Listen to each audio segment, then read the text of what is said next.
A história do dia. O flautista de Hamelin, Robert Browning. Certamente nunca ouviram falar de Hamelin. Não me admira. Este nome de fato só é conhecido por aqueles que já sabem a lenda do flautista mágico. E como ainda agora, deste início à leitura desta história, suponho que o nome Hamelin não te diga nada. Por isso, escuta com atenção. Hamelin é uma cidade, não tão grande como a vizinha Hanover. No entanto, é um pouco maior do que uma aldeia. Possui uma bela muralha sobre a qual trepa a era viçosa, uma catedral com altos pináculos de pedra trabalhada com grande detalhe, e um magnífico palácio municipal, também chamado o Palácio do Relógio, porque bem no centro da sua fachada se pode admirar um enorme relógio redondo, cujos ponteiros e números são de ouro puro.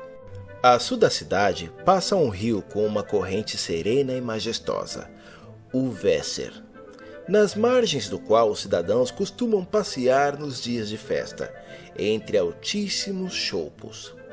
Querem um sítio mais agradável do que este para viver?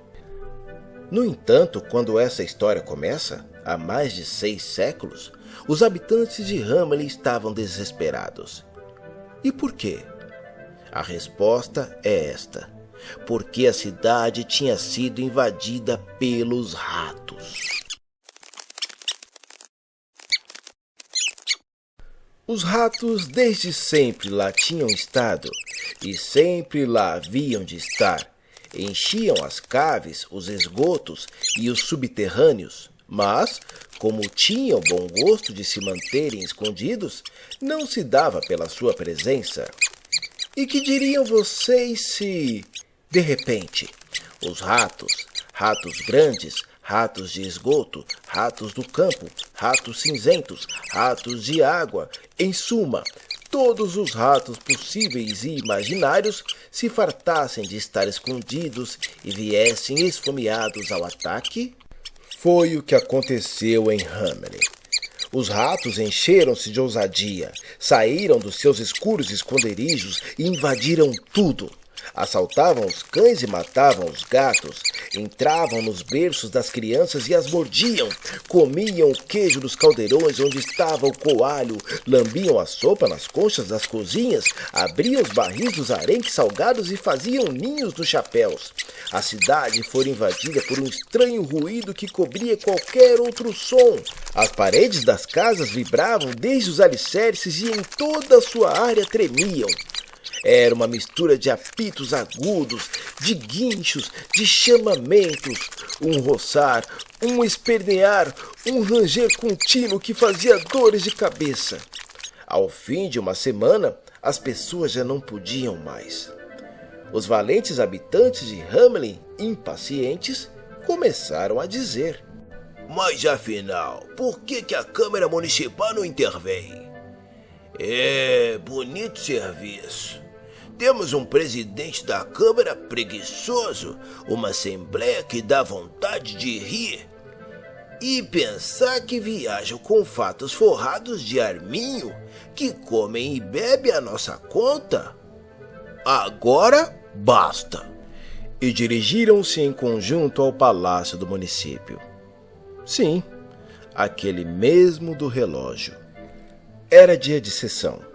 Na sala do conselho não faltava ninguém, nem o presidente da Câmara, um tipo pequeno, mas gordíssimo, com a pele de tal forma esticada que parecia poder rebentar de um momento para o outro, e com os grandes olhos de carneiro mal-morto, sobre os quais as pálpebras caíam como os estores de uma loja à hora de fechar.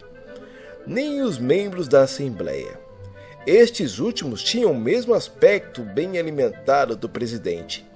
O mesmo ar meio adormecido de quem engana, de quem vê as moscas a voar, de quem coça as barrigas das pernas, de quem faz desenhos na acta da Assembleia. Em suma, um triste espetáculo. "Parece que estou a ouvir qualquer coisa. Um ruído, um barulho na praça", disse o presidente. Levantou-se pesadamente do seu cadeirão e abriu uma das janelas da sala. Melhor seria se não tivesse feito. Mal assomou a janela, vieram da multidão não apenas assovios, vaias, ofensas e pragas, como também uma intensa chuvarada de frutos, de ovos estragados, de hortaliças. Um verdadeiro dilúvio. Basta, velhos gordalhaços, ouvia-se gritar. Tem de encontrar uma solução? Pensam que os elegemos para madrinharem de manhã à noite? Arranjem uma solução ou expulsaremos vocês daí. Aterrado com aquela espécie de revolução, o presidente fechou a porta o mais rápido que lhe foi possível, mas não o suficiente para evitar que o chorrilho de maçãs podres se fosse esborrachar nos bancos dos conselheiros. Ai de mim, senhores! Exclamou então o gordo homenzinho. Era capaz de vender este uniforme por 10 tostões! Acreditem! Se eu pudesse estar a milhas daqui! Digam, façam! É fácil ordenar uma pessoa que puxe pela cabeça, mas que havemos de inventar agora? Tenho uma enorme dor de cabeça.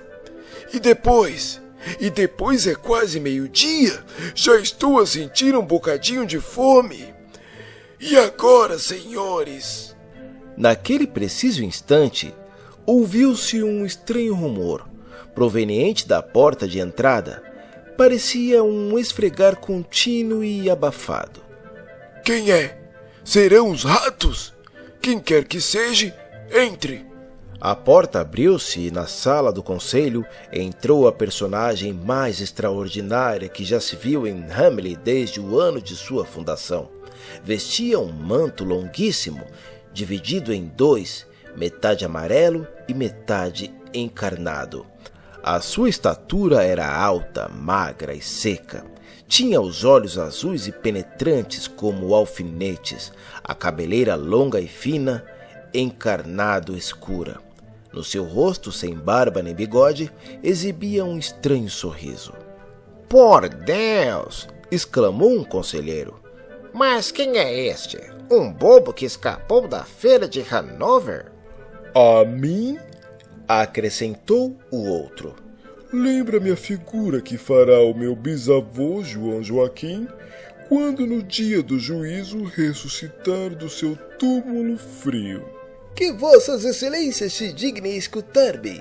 O acaso quis que eu fosse dotado de um poder mágico? Por esse meio posso atrair todas as criaturas que existem na Terra, e quando digo todas, são mesmo todas.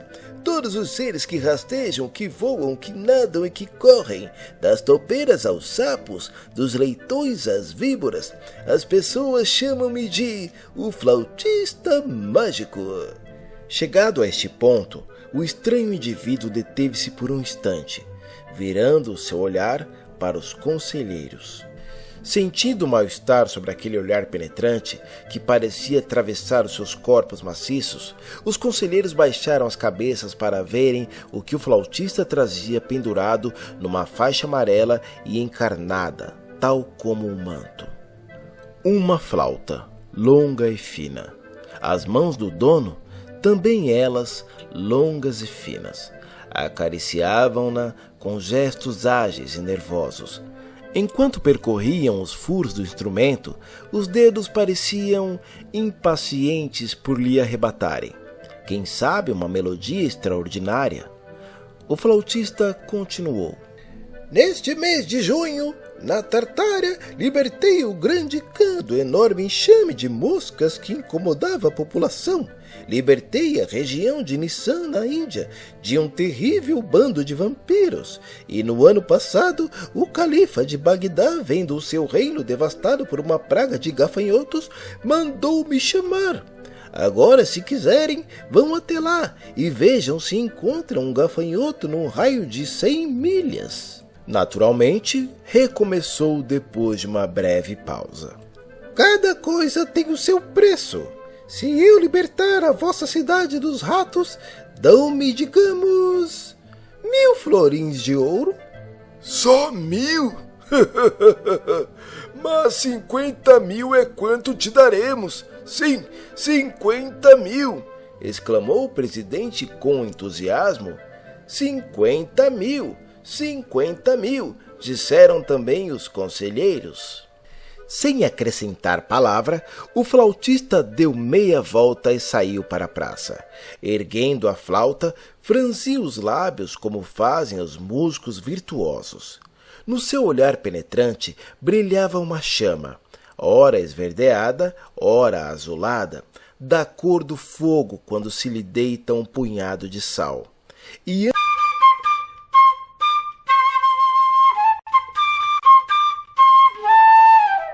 E antes que o instrumento tivesse entoado 3 notas, ao longe começou a ouvir-se um murmúrio, como se um exército marchasse a grande distância. Depois o rimbombar transformou-se num estrondo poderoso que sacudia as casas e as estradas. Os ratos saíam. Ratos grandes, ratinhos minúsculos, ratos magros como enxovas, ratos robustos como porcos, ratos castanhos, ratos pretos, ratos cinzentos, ratos ruivos, ratos pomposos marchando compassadamente, ratos jovens e vivos, pais, mães, tios, primos. Abanavam os rabos, endireitavam os bigodes e marchavam. Vinham em famílias, em grupos, em pelotões, em multidões, em exércitos. E todos seguiam o flautista. O homem avançara de rua em rua, sem se voltar para trás, absorto na sua música. E os ratos atrás correndo, dançando, arrastando-se uns nos outros. Quando, enfim, o flautista saiu pela porta sul, estava a poucos passos do rio Weser, e aí ficou parado. Mas a enorme multidão que o seguia, não. Era um espetáculo extraordinário ver aquela quantidade enorme de ratos a precipitar-se de mergulho ao rio. A corrente do Weser fervilhava de patas, de rabos, de bigodes, de dorsos. Em poucos minutos, em Hamelin, não havia nenhum daqueles invasores. Que é que tinha acontecido exatamente? Parecia que o único a escapar daquela matança, um gordo rato de água, contou mais tarde a alguns amigos seus de Hanover onde se tinha refugiado. As primeiras notas da flauta parecia o rumor de um saboroso osso de porco a ser raspado. Logo de seguida, de maçãs maduras postas sobre a prancha para fazer cidra. Depois, o chio como das tinas de picles a abrirem-se, como um armário cheio de marmelada a entreabrir-se ou como de rolhas de garrafas de óleo quando são destampados. Parecia que uma voz celestial me dizia: regozijem-se, bravos ratos, ruminem, trinquem, roam, devorem. Eis tudo junto de uma vez. Pequeno almoço, lanche e jantar.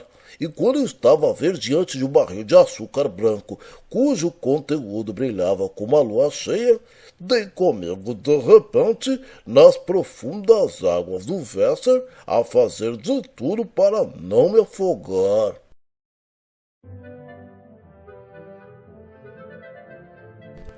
Mas voltemos a Hamelin. Os habitantes da cidade pareciam loucos.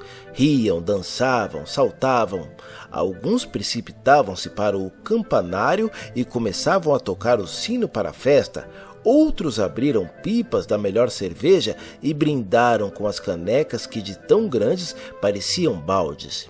Enfim, uma alegria nunca antes vista. E o presidente? Ora, o gordalhão preguiçoso comandava e fazia alardio. Vamos! Gritava.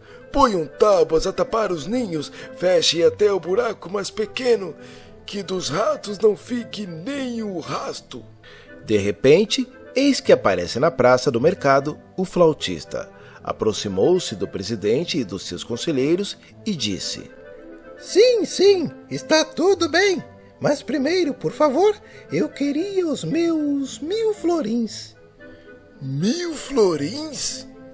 O presidente perdeu as boas cores que tinha, empalideceu, e os conselheiros, de repente silenciosos, olhavam fixamente para ele, como se o flautista não existisse. Haviam de pagar 1000 florins àquele vagabundo do manto encarnado e amarelo, quando o vinho de reno custava esse dinheiro? Que restaria para os senhores da Assembleia poderem festejar condignamente o acontecimento. Bom homem, Disse por fim o presidente. a praga dos ratos é agora só uma recordação. Os ratos nunca mais hão de voltar. Claro que queremos recompensar-te, mas 1000 florins? Repara que era uma brincadeira. Portanto, toma estes 50 florins, bebe a nossa saúde e vai com Deus. A cara do flautista ficou negra como carvão e disse: Não foi brincadeira, caros senhores. À hora das refeições, sou hóspede do califa de Bagdá. Ele sim é uma pessoa reconhecida e não tem o mínimo a perder. Avarentos ingratos como são, não se iludam que eu te faça um desconto. E lembrem-se, quem se comporta comigo desse modo, arrisca-se a que eu comece a tocar a flauta com intenções bem diferentes. Como? gritou o presidente. Como te atreves, seu vadio horroroso? Quem és tu? Pensas que impressionas alguém com essa flauta inútil e esse fato de bobo? Vá, vá! Toca a tua bela flauta até que ela se parta. Sem acrescentar uma palavra, o flautista voltou-se colocando de novo a sua flauta nos lábios.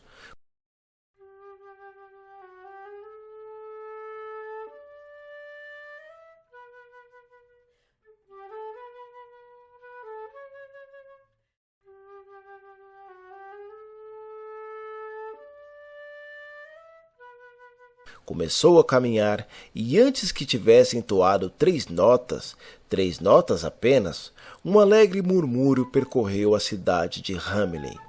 Eram pezinhos que avançavam velozes, tamancos que ressoavam no empedrado, mãos que aplaudiam, vozes de crianças que falavam alegremente. Todos os meninos e meninas da cidade de faces rosadas e olhos cintilantes e os dentes brancos como pérolas seguiram em bando, rindo alegremente, a música do flautista. Ao ver isto, o presidente emudeceu e os membros da Assembleia ficaram quietos, imóveis, como pedras de espanto. Entretanto, o flautista percorreu a rua principal e encaminhou-se para o Esser, levando atrás de si todas as crianças de Hamelin. E já as pessoas choravam e arrancavam os cabelos, acreditando que os filhos teriam o mesmo fim que os ratos encantados, quando o homem vestido de amarelo encarnado mudou de rumo para o oeste, em direção à colina de Koppelberg, que domina a cidade. Então, todos soltaram um suspiro de alívio. Vai parar, vão ver, diziam.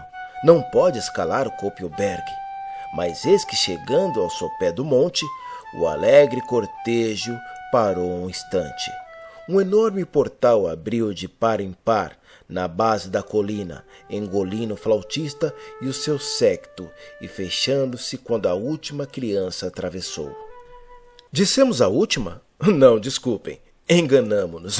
Uma daquelas crianças ficou para trás, regressou à cidade a chorar e disse à mãe que a abraçava: Ah, o que eu perdi? Olha, o flautista estava a levar-nos para o país da felicidade. Lá as águas jorram límpidas, as flores têm cores maravilhosas, os pardais são mais sarapintados que os pavões, as abelhas não têm ferrão, os cavalos têm asas. Ai de mim, como sou infeliz! Ouvindo aquelas palavras, muitos se lembraram das palavras de Jesus. É mais fácil um camelo passar pelo buraco de uma agulha do que um rico entrar no reino dos céus.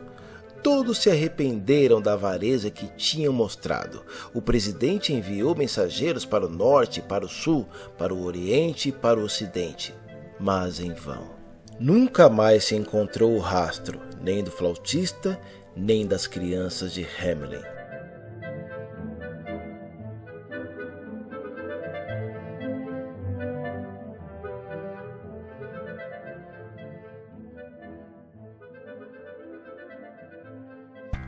Olá, deixe seu like e se inscreva no nosso canal.